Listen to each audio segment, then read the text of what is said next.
नमस्कार, good morning. सुबह के 9 बज चुके हैं। आप देख रहे हैं इंडिया वॉइस। मैं हूं आप सभी के साथ रिया डंबाल। रुक करते हैं खबरों की तरफ। तो बहराइच मामले में सीएम योगी आदित्यनाथ ने नजर बना ली है, स्वयं रख रहे हैं खुद नजर। बहराइच के मेहसी में माहौल बिगाड़ने वाले बचेंगे नहीं, ऐसे साफ निर्देश मुख्यमंत्री योगी आदित्यनाथ ने दिए हैं। डीजीपी ऑफिस भी मामले में नजर बनाए हुए हैं। डीजीपी ऑफिस से कोई सख्त कदम नहीं उठाया गया है। मुख्यमंत्री योगी आदित्यनाथ ने अधिकारियों को दिशा निर्देश दिए हैं, उपद्रवियों की पहचान कर कठोरतम कार्रवाई करी जाएगी। तो ये बड़ी खबर आप सभी को बता दें, बहराइच से खबर, जहां बहराइच में मूर्ति विसर्जन के दौरान माहौल बिगड़ गया, आगजनी हो गई, एक युवक की गोली मारकर हत्या कर दी गई। तो बहराइच के मामले में मुख्यमंत्री योगी आदित्यनाथ ने संज्ञान लिया है। बहराइच के मेहसी में माहौल बिगाड़ने वाले अब बचेंगे नहीं, उनकी खैर नहीं है। साफ तौर पर सीएम योगी आदित्यनाथ ने मामले का संज्ञान लेते हुए साफ और स्पष्ट निर्देश यहां पर दे दिए हैं सभी अधिकारियों को। तो ये बड़ी खबर आप सभी को बता दें, बहराइच का ये मामला, जहां मूर्ति विसर्जन के दौरान माहौल बिगड़ गया, आगजनी हुई और एक युवक की गोली मारकर हत्या कर दी गई। वहीं अब इस मामले का संज्ञान सीएम योगी आदित्यनाथ ने खुद ले लिया है। डीजीपी ऑफिस को भी सख्त दिशा निर्देश दिए गए हैं। तो यूपी के बहराइच में मूर्ति विसर्जन के समय फायरिंग हो गई, एक युवक की मौत से हड़कंप मच गया। गुस्साए लोगों ने आगजनी भी की, जिसके बाद सीएम योगी आदित्यनाथ ने मामले का संज्ञान लिया है। ज्यादा जानकारी के लिए सीधा रुख कर लेते हैं संवाददाता कुंवर दिवाकर सिंह का। कुंवर, क्या कुछ ये पूरा मामला है बहराइच में, जहां मूर्ति विसर्जन के दौरान माहौल पूरी तरह से बिगड़ गया? क्या कुछ ये मामला? बहराइच जनपद के थाना हरदी महाराजगंज कस्बे का मामला है, जहां मूर्ति विसर्जन के दौरान कुछ दो समुदायों में जो टकराव हो गया और मूर्ति का एक हाथ खंडित हो गया, जिसको लेकर भगदड़ हो गई। उसी में जो है फायरिंग हो गई। फायरिंग में एक लोग की मौत हो गई, एक घायल हो गए। पुलिस ने एसपी बिंदा शुक्ला जो है 15 लोगों को हिरासत में लेकर पूछताछ शुरू कर दी है और रात में जो है काफी देर तक मूर्ति विसर्जन जनपद में रोक दिया गया है। इसके बाद महासचिव विधायक सुरेश्वर सिंह के नेतृत्व में जिलाधिकारी मोहकर रानी के नेतृत्व में समझाने बुझाने के बाद महासमिति के लगभग 3 बजे रात तक मूर्तियों का 1100 मूर्तियों का विसर्जन हो गया है। मामला इस समय शांत है, लेकिन रात में बेकाबू था और माहौल काफी बिगड़ गया है। इसमें जो है थाना हरदी जिस तरह से आपने कहा, दो समुदाय के बीच से मामला शुरू हुआ, जब दोनों के बीच विवाद हुआ, विवाद इतना बढ़ गया कि फायरिंग हो जाती है, एक युवक की मौत हो जाती है गोली लगने से, वहीं एक घायल बताया जा रहा है, आगजनी भी हुई है। आखिर ये विवाद शुरू किस बात की वजह से हुआ?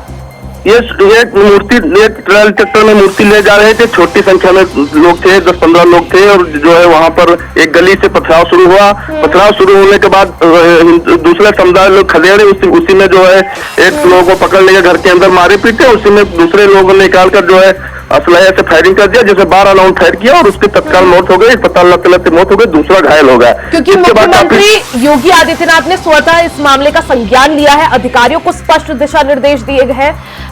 अभी तक अगर बात करें, जांच कितना आगे बढ़ पाई है?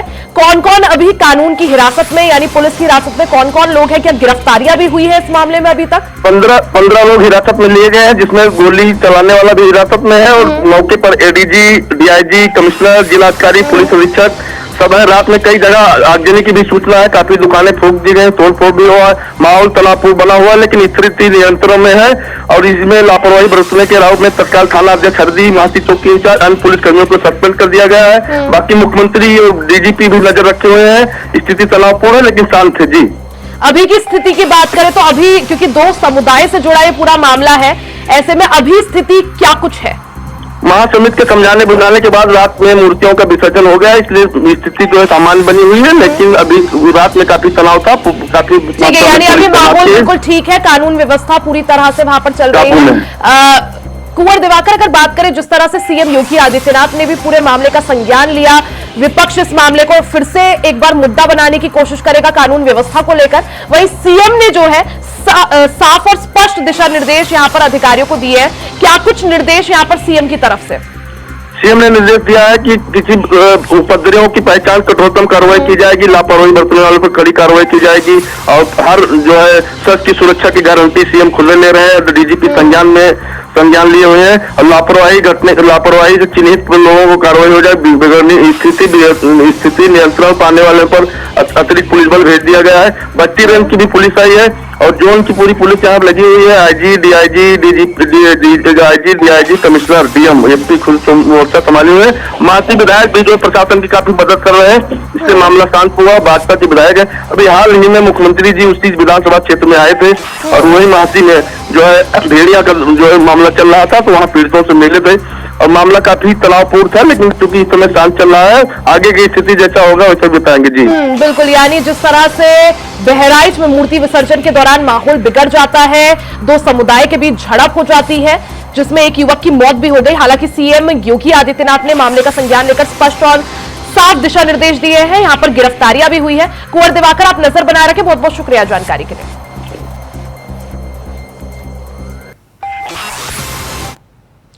वहीं जम्मू और कश्मीर से अब राष्ट्रपति शासन हट गया है। सीएम के शपथ ग्रहण से पहले ये राष्ट्रपति शासन हटाया गया है। प्रदेश में काफी समय से राष्ट्रपति शासन लगा हुआ था। तो ये बड़ी खबर आप सभी को जम्मू कश्मीर से बता दें, जहां जम्मू कश्मीर में अब राष्ट्रपति शासन हटा दिया गया है। सीएम के शपथ ग्रहण से पहले राष्ट्रपति शासन को हटाया गया है। उमर अब्दुल्ला जम्मू कश्मीर के नए मुख्यमंत्री होंगे और 16 अक्टूबर को माना जा रहा है कि उनका शपथ ग्रहण हो सकता है, 16 या 17 अक्टूबर के बीच। ऐसे में आज अब जम्मू कश्मीर से राष्ट्रपति शासन हटा दिया गया है। जम्मू कश्मीर में काफी समय से राष्ट्रपति शासन लागू था। जिस तरह से 2014 में जम्मू कश्मीर में आखिरी बार चुनाव हुए थे, उसके बाद 2018 के बाद जम्मू कश्मीर में राष्ट्रपति शासन लागू था। बीते 5 सालों से राष्ट्रपति शासन के बाद अब 2024 में जम्मू कश्मीर में चुनाव हुए। नेशनल कॉन्फ्रेंस और कांग्रेस को यहां पर जनता मैंडेट देती है और उमर अब्दुल्ला को मुख्यमंत्री चुना जाता है। अब 16 और 17 अक्टूबर के बीच कभी भी उमर अब्दुल्ला मुख्यमंत्री पद की शपथ लेंगे। उनके शपथ ग्रहण से पहले जम्मू कश्मीर में राष्ट्रपति शासन हटा दिया गया है।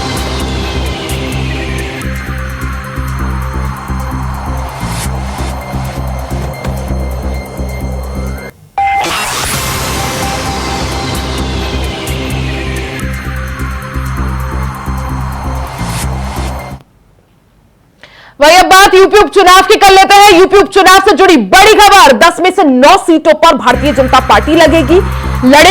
मीरपुर की सीट से आरएलडी लड़ेगी चुनाव। बीजेपी की बैठक में यह बड़ा फैसला लिया गया है।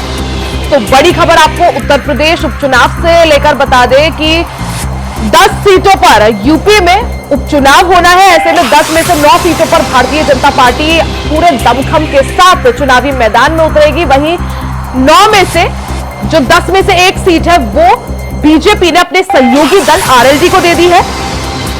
मीरपुर की सीट से आरएलडी चुनावी ताल ठोकेगी। बीजेपी की बैठक में यह फैसला लिया गया है। तो ये बड़ी खबर आप सभी को बता दें, जहां यूपी उपचुनाव से जुड़ी है बड़ी खबर, जहां 10 में से 9 सीटों पर भारतीय जनता पार्टी चुनाव लड़ेगी। मीरपुर की सीट से आरएलडी चुनाव लड़ेगी। वहीं बीजेपी की बैठक में यह बड़ा फैसला लिया गया है। बीते दिन ही भारतीय जनता पार्टी की बड़ी बैठक दिल्ली में हुई थी, जिसमें गृह मंत्री अमित शाह, बीजेपी के राष्ट्रीय अध्यक्ष जेपी नड्डा, यूपी के मुख्यमंत्री योगी आदित्यनाथ और बीजेपी के प्रदेश अध्यक्ष भूपेंद्र सिंह चौधरी शामिल हुए थे। इस बैठक में कई रणनीति बनाई गई यूपी उपचुनाव को लेकर, क्योंकि लोकसभा चुनाव में उत्तर प्रदेश में बीजेपी को बड़ा झटका लगा था। उसके बाद अब सभी की नजरें यूपी में होने वाले उपचुनाव पर है। तो अब यूपी में 10 विधानसभा सीटों पर उपचुनाव होना है। अगर इन 10 सीटों की बात करें तो 10 में से 9 सीटों पर बीजेपी ने ताल ठोक दी है। वहीं एक सीट यानी मीरपुर वाली जो सीट है वो बीजेपी ने अपने सहयोगी आरएलडी को दे दी है।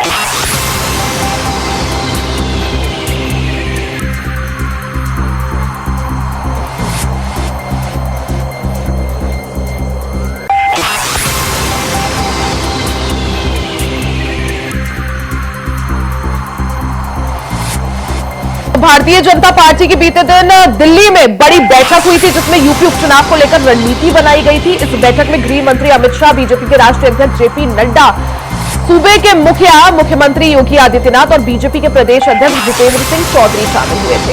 इस बैठक के बाद अगर बात करें बीजेपी ने ऐलान कर दिया है कि यूपी में 10 सीटों पर होने वाले उपचुनाव में से 9 सीटों पर भारतीय जनता पार्टी ताल ठोकेगी। वहीं एक सीट जो कि मीरपुर की है, उस सीट को बीजेपी ने आरएलडी को दे दिया है। ज्यादा जानकारी के लिए सीधा रुख कर लेते हैं स्टेट कोऑर्डिनेटर अनिल पाठक जी का। पाठक जी, जिस तरह से अगर बात करें उपचुनाव की, लोकसभा चुनाव के बाद बीजेपी को बड़ा झटका लगा था। अब सभी की निगाहें जो है वो उपचुनाव पर है। ऐसे में उपचुनाव को लेकर भारतीय जनता पार्टी जोर शोर से तैयारी में जुटी हुई है। 10 सीटों में से 9 सीटों पर बीजेपी ने अपना दावा ठोक दिया है। वहीं एक सीट मीरपुर आरएलडी को देने का निर्णय लिया है। भारतीय जनता पार्टी ने फैसला ले लिया है कि जो उत्तर प्रदेश में 10 सीटें हैं जिन पर उपचुनाव होना है, उसमें से सिर्फ एक सीट जो है, जो मीरपुर है, वो राष्ट्रीय लोकदल को दी जाएगी। जो शेष 9 सीटें हैं उस पर भारतीय जनता पार्टी के प्रत्याशी जो हैं चुनाव लड़ेंगे। संभव है कि भारतीय जनता पार्टी निषाद पार्टी को 1-2 सीट दे सकती है, लेकिन जो भी कैंडिडेट होगा उस पर चुनाव जो है भारतीय जनता पार्टी के सिंबल पर लड़ा जाएगा, यानी कि 9 सीटों पर कमल निशान सिंबल होगा। अनिल जी, जिस तरह से हम पहले भी यही बात कर रहे थे कि लोकसभा चुनाव में बीजेपी को काफी ज्यादा झटका लगा, 33 सीटों पर बीजेपी यूपी में सिमट गई थी। उसके बाद अब इस उपचुनाव को एक सेमीफाइनल के रूप में भी देखा जा रहा है। सबकी निगाहें इस उपचुनाव पर है और ये उपचुनाव बीजेपी हो, समाजवादी पार्टी हो, कांग्रेस हो, सभी के लिए साख और नाक की बात बन गया है। ऐसे में अगर उपचुनाव के रण की बात करें, क्योंकि एक तरफ भारतीय जनता पार्टी, एक तरफ समाजवादी पार्टी जोर शोर से तैयारियां दोनों ही पार्टियां कर रही है, और अगर यहां पर जो 9 सीटों पर बीजेपी दम भर रही है, अगर इनमें से एक भी सीट बीजेपी हारती है तो सीधे जो जिम्मेदारी होगी वो सीएम योगी आदित्यनाथ को लेनी पड़ेगी। देखिए रिया, भारतीय जनता पार्टी की तरफ से जो लक्ष्य रखा गया है जीत का, वो ये है 10 में 8-9 सीट का लक्ष्य रखा गया है। कम से कम भारतीय जनता पार्टी 8 सीट जीत चाहती है। इसके लिए भारतीय जनता पार्टी ने फुल प्रूफ जो है प्लान भी तैयार कर लिया है, और इसी रणनीति के तहत आप देख रही हैं कि उपचुनाव है और जिसमें कैंडिडेट का जो चयन होना है उसको लेकर के जेपी नड्डा के आवास पर बैठक हुई है। जेपी नड्डा और गृह मंत्री अमित शाह की देखरेख में पूरी प्लानिंग की गई है, और ये भी तय कर लिया गया है कि किस सीट पर किस जाति का कैंडिडेट उतारा जाए और कैसे लड़ा जाए, और वो इंडिया गठबंधन को मात देकर के कमल खिलाया जाए। इस बारे में जेपी नड्डा और अमित शाह के बीच चर्चा हुई है, जिसमें दोनों डिप्टी सीएम रहे हैं, ब्रजेश पाठक, केशव मौर्य, और भाजपा के प्रदेश अध्यक्ष भी रहे हैं, और इस पर एक व्यापक रणनीति बनी है और चर्चा हुई है।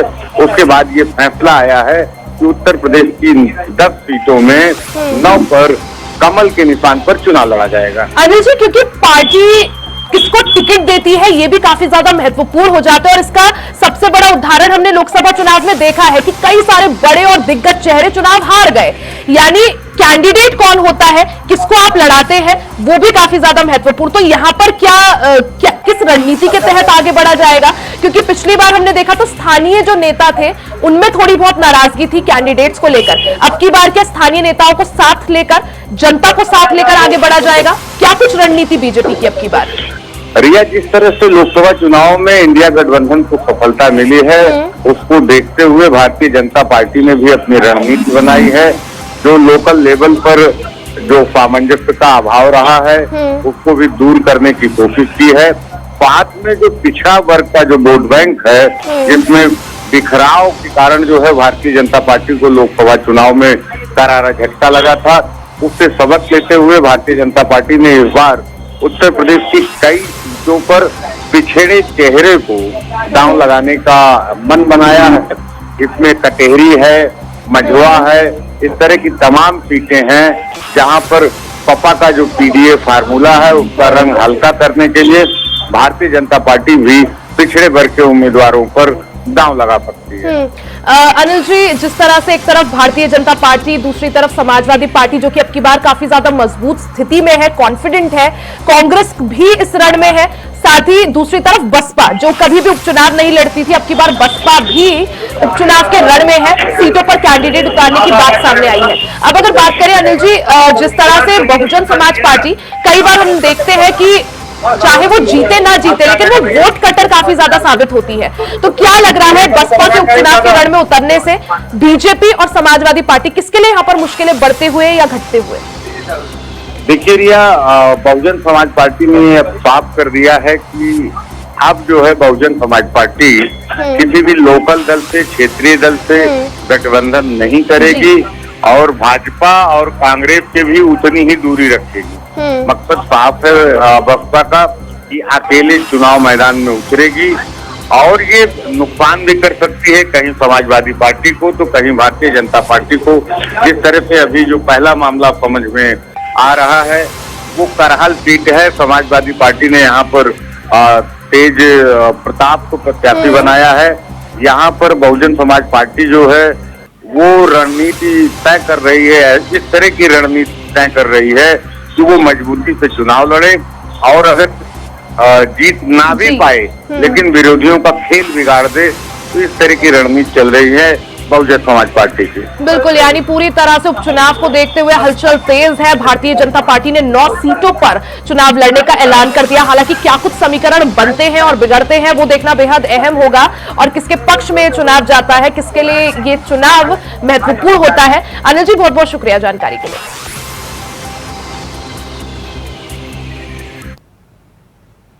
वहीं आगे बात करेंगे लखीमपुर से बड़ी खबर की। यहां रुकेंगे एक छोटे से ब्रेक ले, जल्द वापस लौटेंगे, कहीं जाइएगा नहीं। वहीं कांग्रेस सांसद राहुल गांधी महाराष्ट्र के दौरे पर है। कांग्रेस नेताओं से वो मुलाकात करेंगे, साथ ही विधानसभा चुनाव के लिए महाविकास अघाड़ी दलों के साथ भी बात करेंगे। राहुल गांधी सीट शेयरिंग पर बात कर सकते हैं, पार्टी की तैयारियों का भी वो इस दौरान जायजा लेंगे। तो कांग्रेस के पूर्व अध्यक्ष राहुल गांधी आज महाराष्ट्र के दौरे पर है। कांग्रेस नेताओं से वो मुलाकात करेंगे, साथ ही विधानसभा चुनाव के लिए महाविकास अघाड़ी दलों के साथ भी वो बातचीत करेंगे। राहुल गांधी सीट शेयरिंग पर भी बात करेंगे, पार्टी की तैयारियों का भी वो इस दौरान जायजा लेंगे। तो महाराष्ट्र से बड़ी खबर आप सभी को बता दें, जहां राहुल गांधी आज महाराष्ट्र के दौरे पर है। इस दौरान वो कांग्रेस के नेताओं से मुलाकात करेंगे, विधानसभा चुनाव को देखते हुए किस तरह से तैयारियां की जा रही हैं उन तैयारियों का जायजा लेंगे। साथ ही विधानसभा चुनाव के महाविकास अघाड़ी दलों के साथ भी वो बातचीत करेंगे। माना जा रहा है कि सीट शेयरिंग को लेकर कुछ बड़ा यहां पर निकलकर सामने आ सकता है।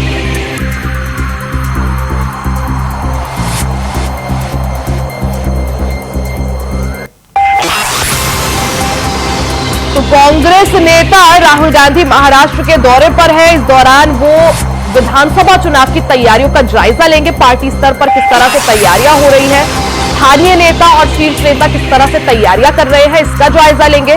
साथ ही महाविकास अघाड़ी के जो दल है, जो उनके सहयोगी पार्टी है, उनसे भी वो मुलाकात करेंगे और सीट शेयरिंग को लेकर बात करेंगे।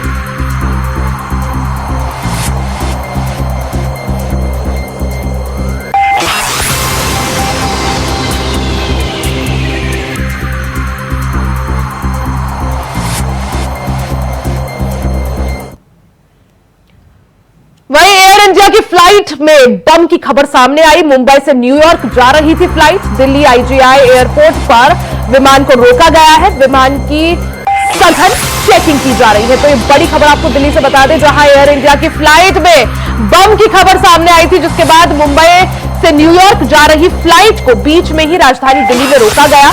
विमान की दिल्ली में लैंडिंग कराई गई। दिल्ली के इंदिरा गांधी इंटरनेशनल एयरपोर्ट पर विमान को रोका गया है और विमान की सघन चेकिंग की जा रही है। तो दिल्ली से बड़ी खबर, जहां एयर इंडिया की फ्लाइट में बम की धमकी सामने आई थी, बम की खबर सामने आई, जिसके बाद मुंबई से न्यूयॉर्क जा रही फ्लाइट को राजधानी दिल्ली के इंदिरा गांधी इंटरनेशनल एयरपोर्ट पर रोका गया, विमान को उतारा गया और अब विमान की चेकिंग की जा रही है।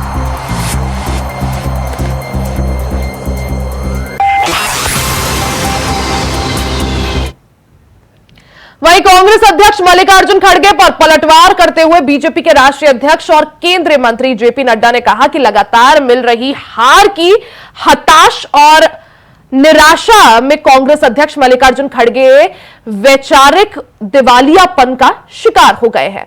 जब कांग्रेस प्रधानमंत्री नरेंद्र मोदी और उनके नेतृत्व की गरीबों के कल्याण की नीतियों और योजनाओं और राष्ट्र प्रथम के सिद्धांतों का मुकाबला करने से असमर्थ रही, तो उसका पूरा नेतृत्व बीजेपी और प्रधानमंत्री मोदी को गाली देने और देश को बदनाम करने में जुट गया। कांग्रेस को अर्बन नक्सल कहे जाने के जवाब में मल्लिकार्जुन खड़गे द्वारा बीजेपी को आतंकवादी पार्टी कहना कांग्रेस की हताशा और वैचारिक शून्यता को दर्शाता है। ऐसा लगता है कि लगातार मिल रही हार की खींच के कारण कांग्रेस का पूरा शीर्ष नेतृत्व सदमे में है।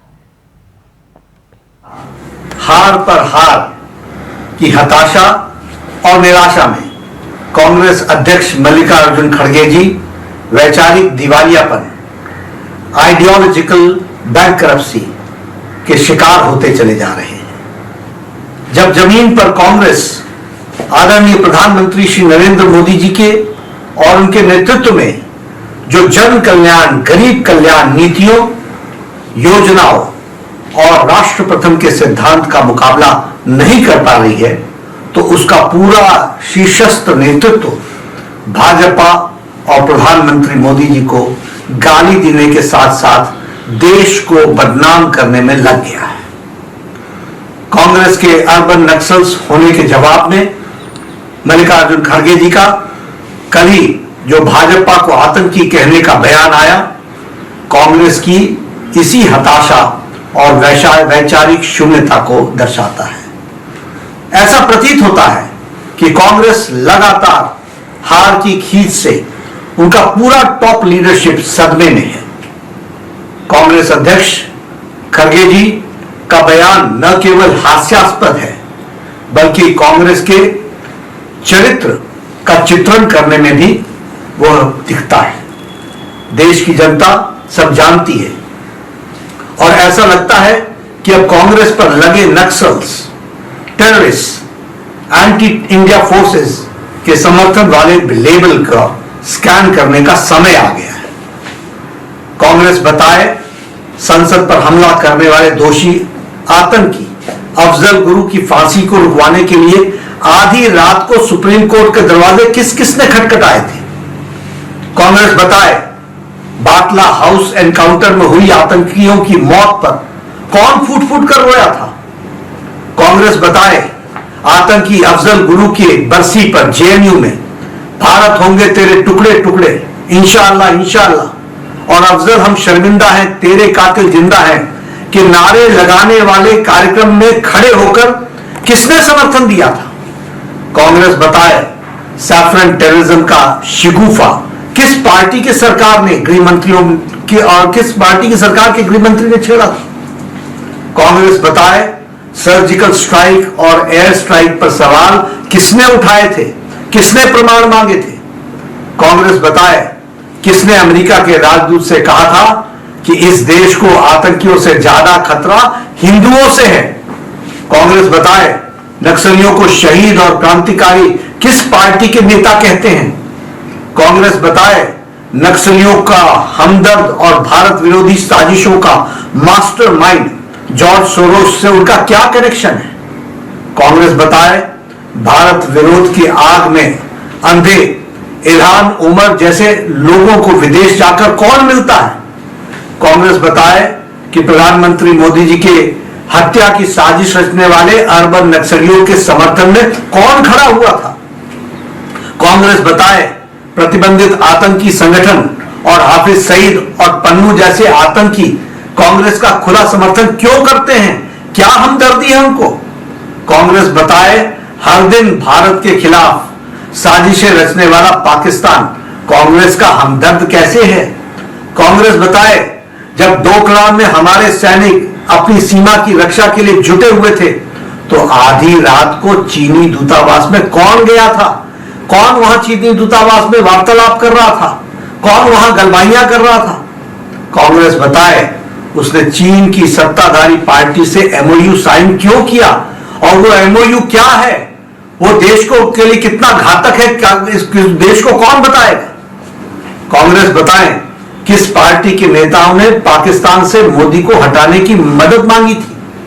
कांग्रेस बताए किसने विदेशी धरती पर विदेशी ताकतों से भारत के लोकतंत्र की में हस्तक्षेप करने की मांग की थी कि आओ और हमारे लोकतंत्र को बचाओ। कांग्रेस बताए। और इसी के साथ बुलेटिन में फिलहाल के लिए सिर्फ इतना ही। खबरों का सिलसिला जारी रहेगा, बने रहे हमारे साथ।